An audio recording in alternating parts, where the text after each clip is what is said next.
نوتدونی اولین فروشگاه نوت موسیقی در ایران.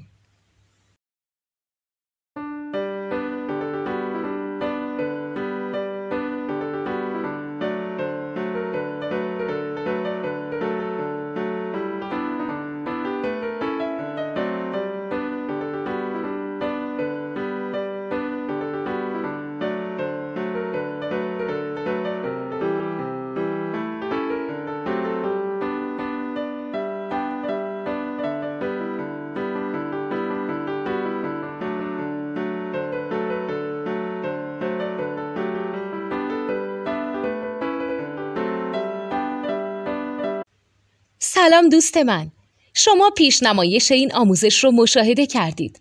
برای دیدن آموزش به صورت کامل میتونید به وبسایت نوت 2 که مرجع آموزش موسیقی هست مراجعه کنید. همچنین برای تهیه نوت موسیقی مرتبط با این آموزش هم میتونید به وبسایت نوتدونی که بزرگترین آرشیو نوت موسیقی در ایران هست مراجعه کنید.